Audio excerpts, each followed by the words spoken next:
Lady. I'm your knight in shining armor. I always turn Muppet. Knight in shining armor.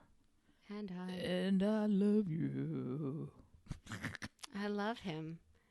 I want to grab hold of that white beard. Oh, Why? I love him. Why? I don't know. I can't. Yeah, I love it. I don't know about this facial hair thing. I can't get on board.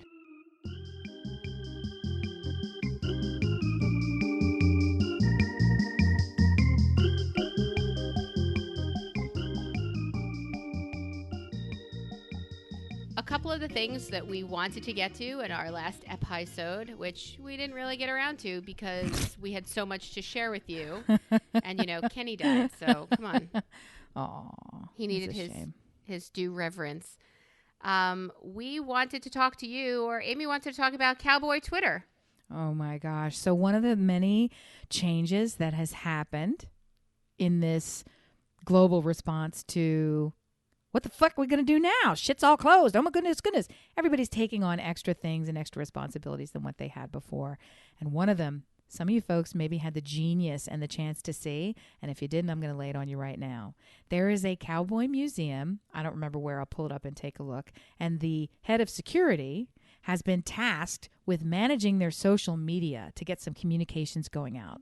So I already mentioned to you it's a cowboy museum. So how sophisticated can it be in terms of their outbound communication? I don't know if this whole thing is a setup job, a put-up job that somebody was just trying to make a little waves on Twitter and this is a brilliant marketing scheme, or if this thing is legitimately wholesome, but it is hilarious. Too legit to quit. Hey, so here's what happened. So the guy's name is Tim. And he is head of security at a cowboy museum where they have artifacts about cowboys. I've already laid it out for you. This is a pretty low-down, hoedown kind of a place, right? So lowdown, hoedown. So Tim knows nothing about Twitter. And he starts putting out these tweets. They're so bad, y'all. My favorite one, I'm going to pull them up and read a few of them, but just to put it in perspective, one of them actually says, Twitter tips, please. And then the very next tweet says, I'm sorry, I thought I was Googling that. I love him. So that's what he posted on Twitter. So here it says, National Cowboy Museum. Hello, my name is Tim, and I'm the head of security for the Cowboy. I've been asked to take on the additional duty of social media management while the museum is closed. I'm new to this, but excited. My team will also continue to protect and monitor the museum. Thanks, Tim. Send. And he typed out the word send. So in the tweet, it's a picture of his face, and then it says, thanks, comma, Tim, S-E-N-D. I love him. How many followers does he have? We're going to find that out in a minute. And then the next one, National Cowboy Museum. This is the hat and eye patch the Duke wore in the movie True Grit. They're part of our exhibition about the True Grit. Lots of interesting props and clothes. I'm told I can't try it on. Hashtag, he wrote the word, hashtag John Wayne. Shut up. He did not. Hashtag space John space Wayne. Lucas, comma, my grandson, comma, told me to use hashtags. Thanks, comma, Tim. I'm not fucking kidding. I'm not fucking kidding, right? And it has like 2,000 people saw it. The next one, Twitter tips, please. That's on March 18th. And then the very next one, a minute later. Sorry, I thought I was Googling that. Thanks, Tim. And these are his boots. Hashtag spelled out H-A-S-T-A-G. Hashtag John Wayne. Thanks, Tim. And then the next one, this is my favorite tweet of all. Lucas, can you read this? Question mark. Oh, my That's God. A tweet. He did not. That's a tweet. I love the him. National Cowboy Museum. In Oklahoma. And it just says National Cowboy Museum. So she's somebody I'd want to have a beer with. So he just keeps going and going and going. Oh, but now he was, hello, Lucas and Kira. There's a snake in my boot. This is his tweet to his grandkids. What is wrong? He really doesn't get it, or he's a fucking genius. It's one or the other. This is the most genius of all. Thanks for all the tips, friends. Realize I've been doing the hashtags wrong. I need to use that pound sign from the phone. I'm learning! Exclamation point. Here's his costume from True Grit from 1969, courtesy of John Wayne Enterprises. Hashtag, and he puts the pound in, and then he made a proper hashtag, hashtag John Wayne, but he put the pound sign, and then he spelled hashtag John Wayne. So he put so it's both. Hashtag. Hashtag John Wayne. Thanks, Tim. Right? And then my other one, Seth in marketing said people would love to have me take some photos from our selfie stations in the Cowboy. Here's one from the rodeo gallery. Enjoy. Thanks, Tim. And he took a photograph of the sign for the selfie station without him in it. Oh, my God. That's not what a selfie is. Oh, my God. I love him. I love him. I'm not going to spoil it. It keeps on giving, y'all. So all you need to do is look up National Cowboy Museum. I just followed him. I think it's a fucking joke. I think the whole thing's, and I don't care. I don't care. It's worth laughing. Whoever did it, it's a brilliant joke. Even if it's legit. So bring it. Oh, so there is some good that can come out of this. It's a little bit like, I don't know if you've seen. I'm trying to remember it. There's some political stuff whenever things in our current administration are objectionable by a whole faction of people, they'll do like news from the revolution. they'll do it from like Revolutionary War. And it's, yeah, it started with The Onion. The Onion had Yes. great stories of mockery, but the revolution too. Yeah. I love, you know what? That's writers. I mean, that's writers. They're fucking brilliant. It's so well done. And I so appreciate you. The people Weren't we you heading turn to are creative. Weren't we heading towards a writer's strike? Yeah, we were. So now we're probably at a no need to strike, gang, because ain't nothing cooking. That's horrible. Yeah, that's horrible. There have to be. You know what? If you were somebody who did like a little like 13 episodes and they shelved it and said it's really not good enough, here's what we picked, and now all of a sudden there's no new content, they're pulling you off the shelf and slapping you up in a couple of weeks. Are they though? I think the answer is no, they're not, because this is Broadway, this is theater, you cannot put people. This is that Saturday Night Live sketch from 3 weeks ago when they were still doing sketches where they said our response to the coronavirus, and it was a Sunset Beach, and they were trying to do a soap opera, and everybody was like having these props that kept them like 9 feet from each other. You can't do. There's some things you can't do, and be safe. Right, but anything you have in the can, you should. Anything you have in the can, yeah. But if you already had it in the can, you're just saying that the industry is so up its own crack that they sometimes will get that far along and decide, meh, we're not going to do it. We've already paid all this money and but we're just going to put it in the corner because, yeah, they're not doing that shit. They're not doing that shit. Not anymore. They're green light and horse shit that they didn't even bother editing fully. I love Cowboy Twitter. I love him. I think he's fantastic. I love how he's learning as we are listening, and he's now my new favorite. I'm not on Twitter all that much. I did just follow it from Brilliant Observations. I noticed. Log on anytime and find out. I love it. We were talking about 6 degrees of COVID-19. Oh, and did you see? I'm going to jump in. Did you see that Kevin did a 6 degrees of COVID? Did you see him do it? Kevin Bacon? Not. Kevin Bacon did a 6 degrees of coronavirus, and he did a little video, and he said, "Hi, I'm Kevin Bacon, and you may know me from playing the 6 degrees of Kevin Bacon game. Well, I now want you to do the 6 degrees of coronavirus. I'm staying home for Kira Sedgwick, my wife. That's my 6 degrees." So he mentioned, he's flipping it around, like, these are the 6 people that I'm staying home for. And he held up a big sign and said, so stay home. It was a stay home message. But so super cute. So 6 degrees is everybody knows somebody that's had a cough on their hand to put it in your eyeball, and now you fucked. Yep. That's what I didn't realize he had done that. I wrote that because I thought everybody, I mean, anecdotally, again, I don't know what to say is true, what is not true, what is urban legend, not John Legend, because we know what John Legend is. He's in your household. He's in your household. He's in my basement. Oh my God! Stop. Did you see the thing that he and Chrissy did for the banana bread? I tagged you so that you would see it. I feel like I did. Why didn't I? You super did. I'm surprised it's not like fixated into your permanent DNA. So for those who didn't see it, and you'll remember when I start because I'm going to butcher it anyway. Chrissy Teigen needed some ingredients. She was out. We'll call it tortillas. She was out of something, and she goes, I've got a banana bread that I just baked, and I just need some fucking tortillas. Anybody in Eastboro or Brooklyn or wherever the fuck? And they set up a drop. And the next day, some rando that she was following her, they met in a parking lot, and they placed the shit drug gangster style in the middle of the parking lot, and each walked up and took it, and each walked up and took it. And the guy's like, this is the best thing that's happened to me all week. And he's like taking a 9-foot selfie with them, like they're across the thing, waving to him with clutching the rolls or whatever the fuck. It's hilarious. Hilarious. Yeah, I kind of adore them, but not in a real way. I mean, I still choose my family over theirs, but their kids are But unbelievable. they have roles. I don't know, man. They have roles now. It's getting that way. You might have to make it. The choices are coming. Somebody, I think she also asked for like lettuce or something, and somebody was holding up. Yeah, I think that's what it was. I think it was lettuce. And the other thing that I saw is you can grow your own lettuce from lettuce. So romaine does this really well. So when you get that stump at the bottom of the romaine, you just throw in the trash. Put it in a very shallow dish of water in the sunshine, and a new head will sprout from the middle. And it will continue doing this. So you can have your own mini lettuce garden from the fucking romaine that you buy at the store. How long does that take? How long are we in 4 days. lockdown? Mom. 4 days. 4 days. You're not eating lettuce. You're not eating, what do you care? You're not eating fucking lettuce. I've seen you. I'm eating devil dogs. I've seen me. Yeah, they don't regrow spontaneously. I've seen me too. Lorna Doones don't either. I'm going to have to keep donating blood to get Lorna Doones. I've got sugar. I got flour. I got shelf-stable fats for days. I'm ready for the apocalypse. You're making it.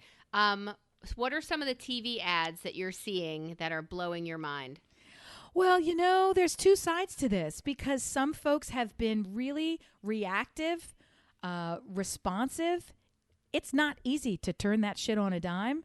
I'm looking at you, all car dealerships. Car dealerships who are saying, I'll completely reinvent my entire purchasing process and I'll deliver to your house. I'll come and I will babysit your brother. Whatever you fucking need, just buy my damn cars, right? And we've already made a TV ad. Watch it. Just sign and drive. I'll do anything. That's right. I will, pay me on Tuesday for the cheeseburger today. I gladly pay you Tuesday for a hamburger today. That's right. And then you have so some of these things, Walgreens or saying, here's what we're doing to help. And you can tell, you can watch the thing and say, okay, so this is the TV commercial that they've cut together from 3, or they were lucky enough that it was one commercial that they've done a totally new voice to. Right? It actually worked where it's just pictures of people doing their thing, but we've replaced it now instead of like, we're here, we love you, we'd give you a big virtual hug. Now instead they're saying, stay in your car. We have what you need. We'll leave it in the parking lot gangster style. So that's kind of easy. The ones that crack me up are the ones that don't hold up at all, where they've got like the commuters in the car and she sneezes. Welcome, allergy muddlers. And the whole car is filled with her Starbucks that she sneezes all over the windshield. And there's like 8 people in the fucking car. Do you remember this? And the whole time you're watching it, you're like, I'm watching people die. I'm watching people die. They're in a death car. They're in a Starbucks death car. It's where are they going? It's not essential. And there's hundreds of them. They're cracking me up. Whitey's were not pulled. They're tone deaf to what's happening. Well, and some of it is you can't pull it. Some of that shit's so far in the pipeline you can't take it out. But use your head, people. And then that also leaves us with and on some stations, who knows what's been pulled and what the station has pulled, like whatever. Now all you're left with is, 1877 cars for kids or whatever the fuck it is they play. There's like 2 commercials and they play incessantly. It's awful. Yeah, that song's going to be in my head the rest of the day. I could have given you this adorable blanket to help the kids at Shriners Hospitals like me. I play basketball. I get this blanket. It's not an adorable blanket. It's not. I will help you, but don't try to sell me that fucking blanket and all the dogs. Oh my God, they're pulling out stars from that show that was canceled and came back and has been canceled. And now he's up there saying, "Grace, I live with my Grace and Gay, Will and Grace, right? All the gays have Grace in them. So Gay Grace. So Network Gay is up there saying these dogs are in cages, and I'm here." Asking for $5. And here's a picture of a dog. Because you're not fucking sad enough. Let me show you something you can't do anything about. And I'm like, get off my TV, 1980s. First of all, I cannot watch any Sarah McLachlan song starting animal commercial. Sarah McLachlan? You know where she's from? Do you know where she's from? Sarah McLachlan? Sarah McLachlan is from Plano, Texas. Didn't you know? That's where Lilith Fair started, in Plano. Plano. It's every episode. It's not Plano. I apologize. It's Plano. It's Plano, Texas. It's plane. That's an where airplane. They came up with the plan. That's where they came up with the plan for these terrible commercials. And Sarah said, I'm in. Let's do it. Let's do it. Use this song. I want to Use help. this song that I just wrote. What do you do when this horrible shit overtakes you? Do you mute it? Do you turn it? Do you look away? I And they're lunge. saying on the voiceover, don't look away. I lunged like- for the remote, and then I realized I took in 3 fucking dogs, and they try to make my life as crazy as possible. And then I turned, when nobody was listening to us the other day when we did a Zoom call with the family, I turned to my kids and said, I kind of want a Chihuahua. And they looked at me like I was fucking crazy, as they should have. But I thought, those little tiny dogs, nobody likes those dogs. They are so sweet, and they are so They're not shaky and they're not broken. They're not sweet. They're 100% broken. They're touched in the head. I have a dear sweet friend who has one of these ultra damaged, even when they're healthy, crack out dogs. They're drug dogs. They're drug dogs. They are skitchy, twitchy, coked out pit viper killers. They're no good. They're too fucking small. And so they have the attitude like, I'm going to get fucked. If I don't come at you and kill you first, I'm dead. And I'm going to take your Twinkie. That's so everything that they do is like, that is a fucking Chihuahua. Why do you want that in your house? Why? I don't know. I just figured all we have are big dogs and just a little something that can go upstairs. That and just, little one will fuck you up. All right, I'm kill over you. it. My family put an end to that for me. But, all those dogs are in rescues right now that need people to foster them. So what if I just fostered one, and if it didn't get along with everybody, then we bring it back at the end of, I don't know, COVID-19 foster session, whatever. I think that sounds like a really, really bad idea. And Okay. I want you to think for a second about all the ways that you help. You claim one. You Give blood. claim you do one thing. Do you need to do more than one thing? Yeah, she's holding up the sign that says, I make a difference. I gave blood. I have Lorna Doones. You can't have them. Got a really bad stick, though. She left many marks on my arm. Oh, sorry. Oh, sorry. Oh, sorry. No. How did you Don't get be- this job, phlebotomist? Yeah. Stop it. I know you're needed elsewhere, but really, here's my point to you to not let this go unsaid. Don't all get right? another dog. No, the reality is this. I am powerless to control you in your disastrous canine life choices. We've already Ain't that seen so? this. I am the lone woman. I am the lone soul with the nerve and the love and the confidence to stand up to you and say, this is a relationship ender. I'm telling you the mistake you're making before you make it. Do We're not, done. do not, do not, do not, do All not. right, I won't And do you said, it. no, but listen. And you said, okay. And then I was like, all right, I'm in. I'm getting into the drug-addled, roller coaster ride with you. I'm with you. Now is not the time. You've got garage stripping husband. You don't need new shit. If you want to Okay. bring stuff into your household, make it cookies. No, They I've are already just put as on threatening so to your much weight. environment. Yeah, you're right. They could kill you just as much as this creepy fucking dog. All right. She's I not won't listening. get another And on our dog. next episode, Missy gets a dog, A shaky, twitchy, tiny dog. No, I coked won't. out little attitude fucker. All right. You just, I I'm sorry. That's a big button. And everyone else is on my side. I know you're upset about this. And the answer is everyone hates Chihuahuas. Even people who have Chihuahuas hate Chihuahuas. It's Dear a fact. listeners, is that true? Dear Yes. listener. Yes. All right. It's So truth. I have my last topic for today, for my bonus today, and that is millennials, which is normally a topic that makes our former editor like buckle. Millennials, fuck them, like that kind of response. But it seems that this generation of folk are refusing to pay for certain things and causing them to go extinct. Wait a minute. I want to do two things before we attack this. So here's the two things. Number one, when you say millennial, do you mean millennial by the actual definition of millennial, or do you mean the current 18 to 28-ish population? No. Because millennials right now are 35 to 45. Yes. Let's go with that. And I might have those numbers wrong. A But little the wrong, point but is they're a close. little It's a not little a wrong. 10-year, There's it's Gen a X, little- there's Gen X, there's Gen Y, Gen Z, and millennials. right? And then there's like 2 younger than millennials. And those are the people now who were on spring break and fucking us. So you're talking about people who are certainly old enough to know better, we'll call them 27 to 35. Yes. Let's call them 35. let's call them millennials. And if we're wrong, that's who we mean. So fuck off. We're busy. All right, next. So are they making things obsolete by failing to pay for them is where you were headed with this. Yeah, by failing to engage in what has always been and failing to invest in those things. For example, chain restaurants. Millennials are leaning more towards the foodie side. They do not want to give the money in general. Hey, dear listener, don't crawl up my ass with I'm a fucking millennial and I love TGI Fridays. First of all, that's not fucking true. And second of all, nobody likes TGI Fridays. So if you are a millennial and you're claiming that, you are a traitor to your generation. And your gender and your species. Where's your flair? Where's your flair? Where is your vest and flair? Come on. And if you don't get that reference, you don't deserve. You certainly don't love TGI Fridays. You filthy TGI Fridays. Filthy liar. Okay.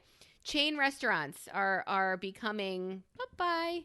I'm fine with it. Are you fine with it? No.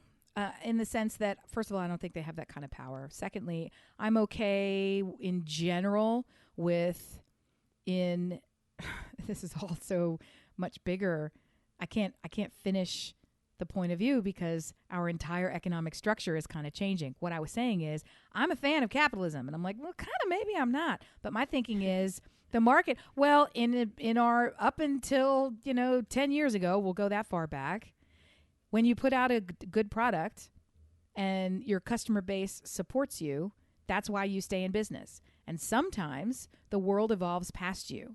And sometimes it has nothing to do with your good product. It has nothing to do with your effort. It has to do with the world is moving in a direction. So you can pivot your product, you can pivot your idea and maybe stay in business, or you can exit and do something else, including being in a different business, right? I think all that's fine. So I don't necessarily fault people for not going to a substandard restaurant just because it's a chain. I think that's great. When you say, do I mind that I would never go to any place that's a franchise simply by virtue of it being a franchise because I know better, then I think you need to be slapped and also kicked because Morton's is a fucking franchise. Right. Right? But I do feel that way. I do feel that way. And you can slap me if you'd like to virtually. When it comes to going out to dinner in Manhattan, if I see you walk into any chain restaurant, I will take you down and rub your face in whatever is on the street. There's no excuse in a town. I mean, if you are limited. So my brother lives in a town where Applebee's is what the restaurant where you go out. That's a chain restaurant. And guess what? That's somebody else cooking for you. That's what we got. That's what we got here, and we're going there. Bring it. Right. As opposed to when you have the world of opportunities and places we're to going go. to Paris, and we're going to eat someplace that we could eat in Cincinnati. Burger King. There's a Burger King. No, there better not be. Like that would make me drink. And I don't. The only advantage to this phenomenon is that all of those people are now congregating in one location and can be eliminated, right? If they all go into the TGI Fridays in Times Square, we can just, wrinkle our noses Bewitched style and magically both TGI and the people who support it.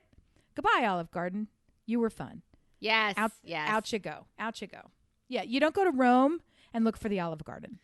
What are you doing? That's really all I'm saying. That's all I'm saying. So if the opening of excellent restaurants and mom and pop places, which you said it, are now very much suffering, if those and giving you authentic experiences are not for you, and you're all for the chain restaurants, yeah, you can go with them. You can get into that TGI Fridays in Manhattan as the genie makes you all disappear. All right, that's one thing. Chain restaurants are slowly starting to disappear. Fabric softener.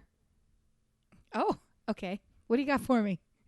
Millennials are killing fabric softener? They said they're killing fabric softener. They're not buying it We're thinking blaming millennials for fabric softener? Wait a minute. Boomers didn't buy no fucking fabric softener. From this, I call horseshit on that. From 2007 to 2015, there has been 15% less usage purchasing power, whatever, of fabric softener. Yeah, It's because just- you don't fucking need it. That's why. Do you buy this? Do you have this? I have dryer sheets. What's fabric softener? I have dryer sheets. Is that Fabric softener is a product that you've never bought, ever.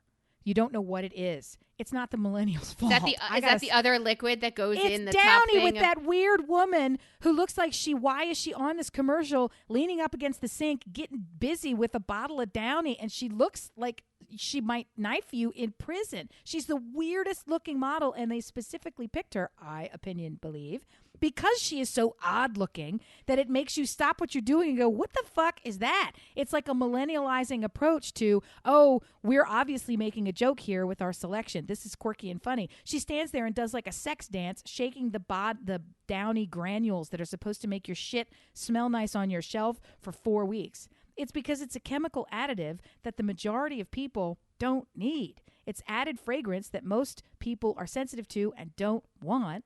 And it was really only useful for specific water purposes where you're trying to counteract, you know what I mean? It's a specialized use, and it never really took off. I mean, come on. What are they going to say? Like, millennials now are responsible for the dearth in chicken wings. Like, what else did they? Come on. Wait, hold on. Hold on. Don't get ahead of me. And I don't even like millennials. All right. What? The next one on my list is beef. Yeah, they are responsible for that. The neighbor kid actually is now a vegan, and he cooks Beyond Meat and buys it in the supermarket. Which, here's the challenge with that shit. I think it's great. I think it's great to come up with alternate sources, but don't start saying that they are so spectacularly better for the environment, because they're not, and that they're certainly not better for your body, because they're not. So the best alternative to beef is vegetables. Like, inventing shit from soy is not from arguably soy, it's all or the Beyond Meat, which is grown in a lab. It's a plant-based meat alternative. So instead of, to be fair, instead of growing a cow, right, nurturing and growing a living animal, you're growing in a lab some fucking funky ass weird paste that you're going to eat and pretend it's a burger. You gotta get down with it. If you're going to be part of the food chain, at a certain point, you're knifing some animals. That's the way this shit works. I can't knife them, but I can eat them. You're not that far off. That's all I'm trying to say. Okay. Yeah. Beef. Come on. Next, cow's milk. Oh, for God's sake. Okay. Well, cows, any beef, any cow and like product. Almond milk, other milk, oat milk, nut milk, milk. And those are so much more disastrous. The amount of resources it takes to create a similar amount of almonds for almond milk is the most wasteful product. It has zero nutritive benefit. Please, everybody stop. Diamonds. Well, those little children were getting their hands cut off for years. Blood diamonds, yeah. So they say that one, yeah. They say this generation is helping, decrease the number of diamonds. People are getting engaged with other things, and diamonds are forever. Well, they might be, but not if they're not purchased new and they're not, right. Diamonds. Or this piece of glass. If I really want the look of it, I'll do this piece of glass, or I'll do some other stone that was more responsibly sourced, or I will say I love you with a retirement account, because which we you will need love that even more. We need that more than three months worth of salary that you get to wear around on your hand, and then divorce me anyway because I eat beef. How about this? Lottery tickets. Oh man. Those numbers purchasing are really shrinking, and That's they think good it's because news of for a whole everybody. generation who's like, fuck that shit. Lottery tickets. There is a generation that still buys them every day, and they're older. Well, the challenge, they're not necessarily older. I think that lottery tickets to me represent hope.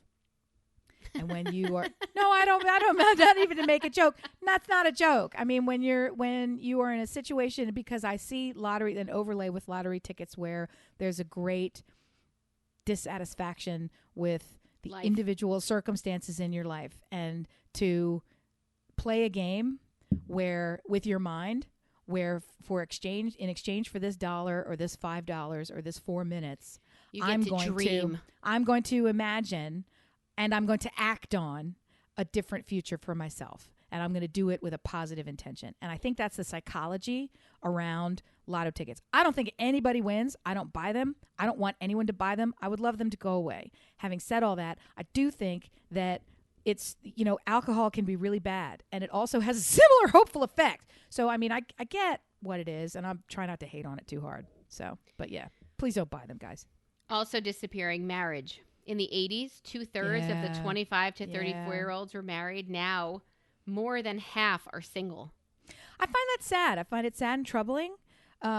Marriage is... Can be. It's all of the things. It's all of the things. It is really great, and it is really hard, and it is really beneficial, and it is really counterproductive. And finding the balance, it is counterproductive for both individuals in the marriage, because you are consciously choosing every single day a combo unit. And so by that very choice, somebody is getting something is getting put to the side. Compromised. Yeah. So I mean, it's way too complicated for what we're doing, but at the same time, having said all of that, I think that the sweet spot of balancing all of those things far outweighs not doing it. And I find it sad. And because finding that sweet spot can be really difficult without committing every day. Sometimes the commitment is so baked in, you don't even realize you're doing it. It's just, I'm so in, you don't even, it's like watching Breaking Bad. You don't even think about it. Yes, I'm still watching Netflix. Why are you asking me? Yes, I'm not stopping this. Where else would I fucking go? This is it. I'm all in. I'm 100% in. Bring it, Walter White, you know? So I don't want that to go away. I don't want to say the next one is Are you casual reconsidering? Clothes. Casual clothes. Well, suits. Everyday suits are kind of on their way out because it's a much more casual generation. It's the generation of t-shirts and maybe even a blazer over a t-shirt. We heard this 20 years ago. People were lamenting, and part of it. Well, part of it was the environment that I'm in because it's where they were manufactured. It was the end of hosiery. So, because if you're old enough to remember that you wouldn't be caught dead, nor would you get the job or be able to keep the job as a woman without fully covered legs in the form of some kind of hose. Nude, tights. Yeah, absolutely. You don't get to show bare legs. And you certainly didn't get to show bare arms. You couldn't have short sleeves sometimes were even a little dicey. No sleeves? Never. And it's like, are you out of your fucking mind? But yeah. So, yeah. Hose, suits are the new hose. She just slid on what looks like a tattoo sleeve. That's a temporary, you can put it on and it looks like your whole arm is a sleeve of tattoos, a cuff. I've always wanted one of those. I love it. I want Isn't that cool? Yes. You said, bare arms, so I had to put something over my arm. Okay, suits, not so much anymore. Cereal. This one blew my mind. Cereal will never go out of fashion. Not true. Disavow. Disagree. Check your facts. Generation instead prefers a protein-rich breakfast. They are doing more of the egg, avocado toast. They are doing more of the protein shakes. Yeah. Wait 5 minutes. And thank you, COVID. Cereal's back. And with a vengeance. Because it sits on the shelf. There's plenty of it.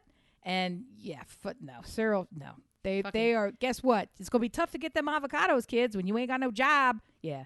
What up, crunchy breakfast? Bring it. I love cereal. And lunch and dinner? Yeah. Every meal of the day is cereal. Yeah. Cable. How many millennials do you know that have cable? I mean, cable's on its way out. I know adults and boomers who are doing this crackatus pots.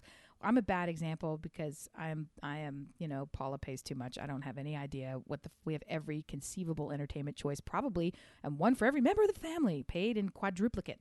Here's the difference. I don't even know what cable is anymore. It's you pick 3 or 4 services and then steal one, or all the friends get together and I'll pay for this one and you pay for that one. Here are the passwords. It's savvy consumerism. And you know what? That's fucking fair because it never was like this before. 3, 6, and 10 used to stream over those bunny ears for free. So the idea that is gradually everything has become Appleized, serviceized. I now have to pay for my everything. Own fucking CDs that I bought now in iTunes. I got to pay to stream them from you fuck. Yeah, that's the bell. Every time Amy hates Apple, an angel gets their iPod. An angel gets their wings. Yeah. What about brick and mortar stores?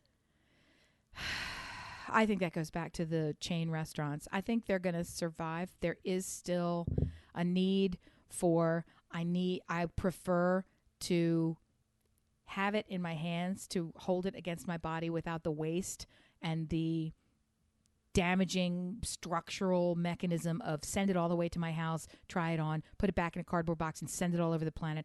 I mean, there's so much more After efficient going fucking- to the post office, and that's the pain in the ass. Like It's not, and there's no benefit to it. There's no they're going to see that you can't have climate change, you can't have Beyond Meat, and everything comes to your house in a cardboard box delivered, but and including the flowers from Argentina instead of the ones that you grew at the farmer market down the street. It's like you can't have both, you fuck. You got to pick. That's what being an adult is. That's why you millennial. The only thing I do that way, really, I try to do everything online. So this social distancing shit, I told you, I've been training for forever. But you're in the Olympics. Yeah, I do Stitch Fix. So I get a box, but what they also have is the right there, return what you don't like. I put it right back in my mailbox. I don't even have to go to the post office. I don't have to go anywhere. They drop it off USPS and they take it back USPS, and I appreciate that. And now they have the convenience is great, and millennials are destroying car dealerships too, because with this whole idea of CarMax, where you basically do a vending machine. Oh no, I'm just saying, is that on your list? I'm sorry. It is. It is on my list. I don't know. I don't know what that is. What's that? Tell me about it. I'll skip to that now. Car ownership. Ownership. Yeah. This notion of I don't want to talk to another person, and it's so stupid because the industry tells us that folks who go down this path are willing to pay up to a 10% premium more just to not have to talk to someone. 10% on a car? You're willing to pay just so that you can press a button and see it come down a conveyor belt? Gang, get you a video game. Buy your car some other way. Not just that, that generation, it's so great to just label things. They're using Lyft and Uber, and they're using sharing services that why have to pay for all of the maintenance and all of the gas and all the, oh my God, if you live in New York. Oh, you can't have a car in New York. Parking it and between maintenance and it's just so much. No. If you live in New York, if you live in London and you have a car, you're a millionaire. You are. Right. There's just you don't have. That's not who this is for. If you are in an urban area, period, that's not an age-based thing. That's a lot of this stuff. That's where I don't think it's generational. I don't think it's age. I think it's temperament more than it is time of life. Because if your temperament is, and that's where it makes my mind hurt, is when you have conflicting perspectives. This idea of, I'm doing Beyond Meat for ecological reasons. I want to support the planet, right? Fuck you, because you don't. But I'm driving my fucking car everywhere. And I'm shipping my shit on Amazon because I'm depleting the ozone a millionfold than if I would just eat the fucking cow, right? And wearing leather boots. And yeah, if you're going to Greta Thunberg this shit, I'm all in. Get you some solar panels and a bicycle, and you fucked. I don't want to hear any more about the rest of it. You're done. Did I hear she has coronavirus? No. Okay. No. Greta? Why? She shake hands with Trump? I doubt she would ever do that. Napkins. I don't think that she does. And if she does, for everyone who does, that fucking sucks. And no, I had not heard that she does. Boris Johnson in the UK has it, and I will say this just to comment. I don't wish this on anybody. Who would? The fact that Boris Johnson does have it, I find helpful in this way. The day that it was announced, and after the conversation between him and President Trump attitude appears in the public eye to have shifted a bit. The more this is made real, the closer this is, it could happen to me. He's like me. He's my personal friend. I'm going to release ventilators in a different way. What are you, 5? You need to have it touch your, you need your 6 degrees of Kevin Bacon? You and I are not going to go there. My point to you is anything that we can do to make this situation palpable, real, and leading toward thoughtful action, I'm all for it. And if that means that, the sadness of having someone come down with it, all right, I have 2 more. My last 2 are napkins. Why would they go away? You're still dirty. What do you mean? Paper towels do a better job, and why bother with the whole napkin thing? They said napkins are no longer purchased at the rate they used to be. And the last one is bar soap. What? Nobody's buying bar soap anymore. They're just as dirty. You need a napkin and some soap.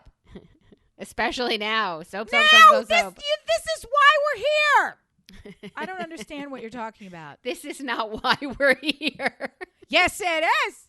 Because you get your greasy, filthy fucking fingers in the communal not meat food dish. You wedge it all up into all your orifices, and then you don't wash your hands with your no soap or napkins. Fuck you, millennial. Holy shit. Thank you for doing this. You did it to us again. What I love the most is I just set you on fire and now I'm going to release you to your family. You're not nice. You're not a nice person. I'm going to Cowboy Twitter. That's where I'm going. That is what I'm going to have my kids sign on to so they could read that. Hashtag get some soap. Hashtag wash, HASHTAG, wash your hands. You don't have to write out hashtag, especially not after the pound sign you just used. My favorite is thanks, Tim. Send. You know, that shit has got to be made up. But you know what? I applaud you, comic writer. What was my favorite funny. one? John, can you see this? Yeah. Lucas, can you read this? Can you read this? Sorry, I thought I was Googling that. Tim. Well, I started saying thank you to Siri. I never use Siri. I find her off-putting. But I actually started using her because I'm trying to touch my phone less. So, and have it near my face. Blah, blah, blah, blah, blah. So I've asked her to do a couple of things, and she's complying. She's fairly helpful. It's okay. Annie's the only one who has trouble with her. When she asks for directions, she usually sends Annie somewhere else altogether. Siri, would you misdirect me, please? Exactly. And that's exactly what she's happy to do. I am going to put an end to this delightful extra bonus episode right now and hope that as an in-between morsel of joy, we could throw you a little extra something to help you get through this confinement. If you're tired of your family, we are here for you. We are absolutely here for you. And if you're a Facebook person, or even if you're not, pop on Facebook. Search for Brill Obs Pod Groupies. You can simply search Brilliant Observations Podcast and you'll see the private group. You simply click to join. We're going to let you in. We're not that fussy. We just keep it private to make it more related to show content. Feel free to post your anything in there, your humor memes, your fun coping, your picture of what you had for breakfast, your hatred for things that we also hate.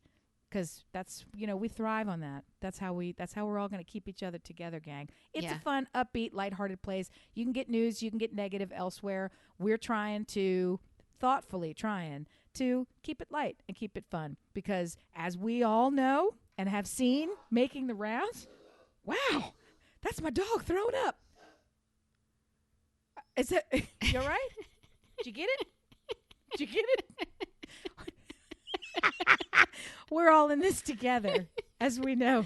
Now somebody go get me napkins or paper towels or something. This dog has been on more walks and more back time. We had a bonfire in the back, and we were out very late last night in the dark, just enjoying each other, and that's part of this whole thing. But that gave him flexibility to chew on a stick for a really long time. He chews on basically giant fallen trees, and we call them stick, and the bark is hard for him. So that was bark part 2. Bark. The point is, we are all winning this war and doing our part by doing something that is not warlike at all. We're not being sent to the front lines. The best thing that we can be and the best defense that we can give everybody on the front lines is to stay home and enjoy yourself. Stay home and eat Funyuns. Something.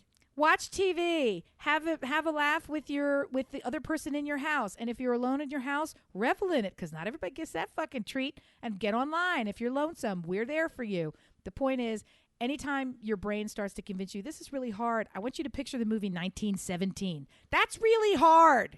You're sitting home, so we can lift each other up. Or call Morton's. They'd be happy to talk to you, and they'd be happy. They've got a takeout steak with your name on it, and it's made of beef. Yeah.